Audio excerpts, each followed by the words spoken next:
guys. Every year in the spring, I read this book called Flat Stanley, and we do a fun little activity.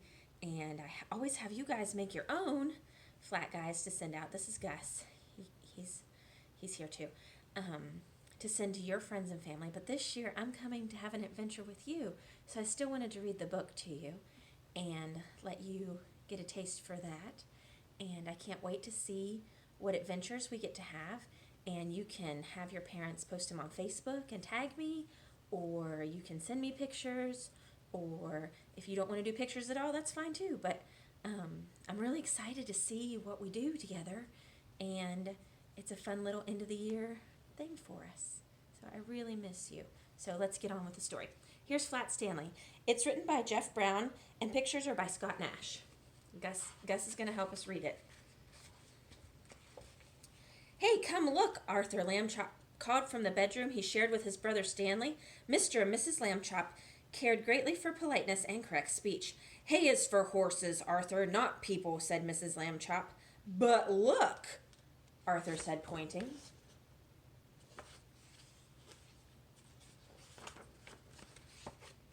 Across Stanley's bed lay the enormous bulletin board. It had fallen on Stanley during the night. Mr. and Mrs. Lambchop hurried to lift it from the bed, but Stanley wasn't hurt. "What's going on here?" he said cheerfully, sitting up. "Heavens!" cried Mrs. Lambchop. "Gosh," said Arthur, "Stanley's flat." "As a pancake," said Mr. Lambchop. "Darndest thing I've ever seen." Mrs. Lambchop sighed and said, "Let's all have breakfast, then we'll hear what Dr. Dan has to say."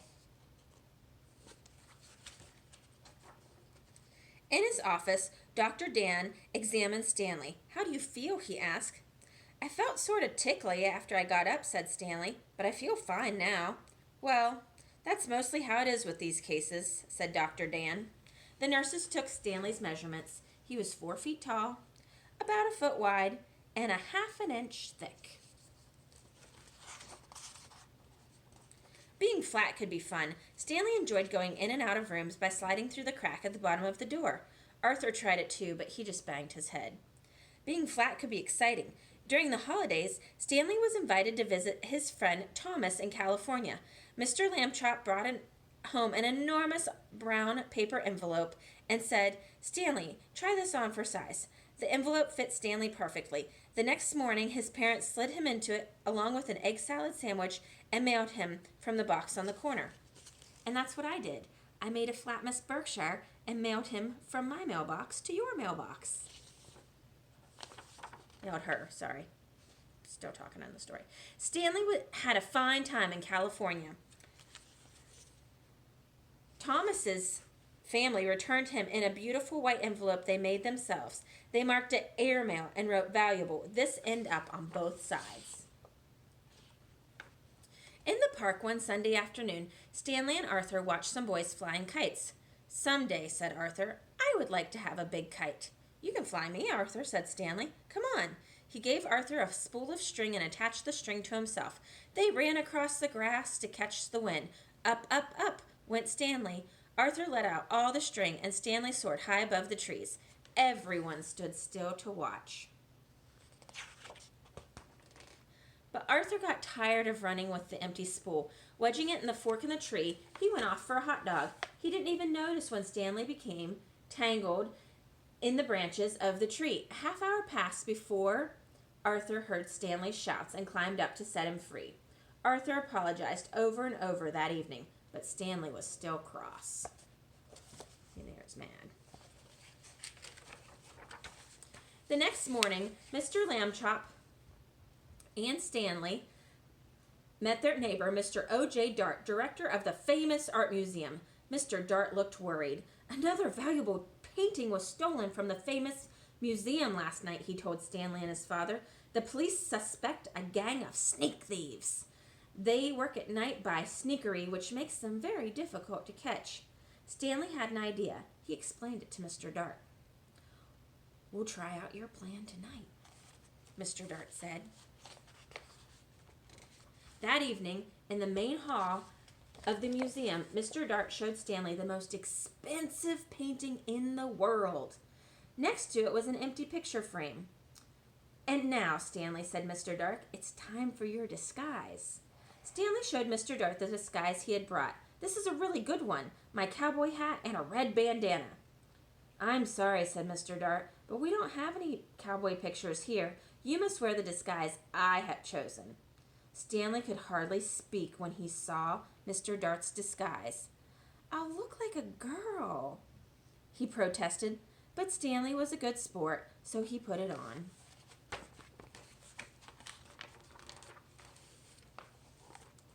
In the main hall, Stanley climbed into the empty picture frame and stood very still. "Very nice," said Mr. Dart, and off he went to arrange the rest of their plan. Now Stanley was alone. The hall was very, very dark, but enough moonlight came through the windows for him to see the world's most expensive painting. "Maybe the sneak thieves won't come," he thought. And then, a glow of yellow light suddenly shone in the center of the hall. A trap door had opened in the floor. The sneak thieves, carrying lanterns, came up into the hall.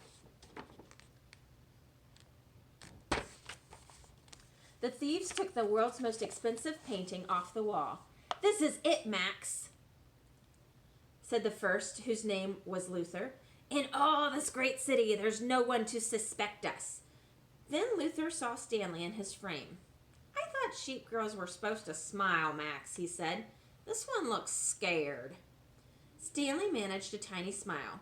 "She is smiling, sort of," Max said. "And what a pretty little thing she is, too." That made Stanley furious. In his loudest voice, he shouted, "Police! Mr. Dart! The sneak thieves are here!"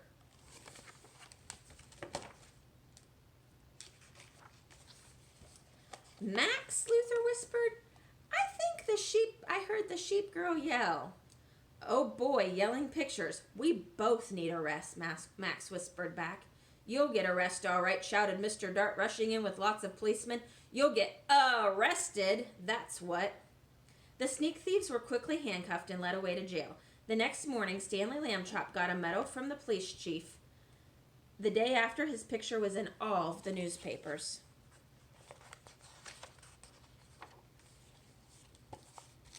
For a while, Stanley was famous. People would point him out and whisper, "Over there, Agnes, Stanley Lambchop, one who caught the museum robbers," and things like that. But then people began to make fun of him. "Hi, Super Skinny," they would call. The cat's not being helpful. Late one night, Arthur woke up to the sound of Stanley crying. "What's wrong?" he said. Stanley sighed. "I want to be a regular shape again, like other people. It's not fair." "You're brave," said Arthur. "You really are." And then Arthur had an idea. He turned on the light and ran to the big toy box in the corner. He tossed aside toy soldiers and airplanes and boat models. "Got it," he said, holding up an old bicycle pump.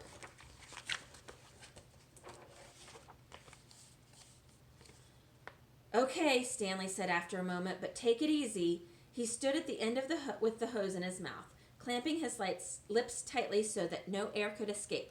Arthur began to pump. "If it hurts or anything, wiggle your hand," he said. Stanley's top half began to swell. Stanley got bigger and bigger. His pajama buttons burst off. Soon he was all rounded out except for his right foot. He shook the foot twice, and it swelled to match the other one. There stood Stanley Lambchop as if he had never been flat at all. "Thank you, Arthur," Stanley said. "Thank you very much." And Mr. and Mrs. Lambchop came in to see what the boys were up to so late at night.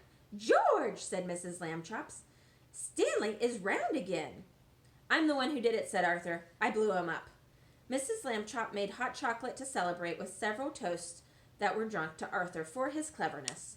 When the little party was over, Mr. and Mrs. Lambchop tucked the brothers back into bed and turned out the lights. "Good night," they said. "Good night," said Stanley and Arthur. Very soon, all of the Lambchops were fast asleep.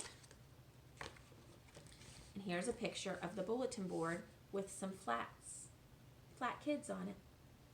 So, I'm excited to see what you guys do with your Flat Miss Berkshire. I miss you all, and I'll see you soon.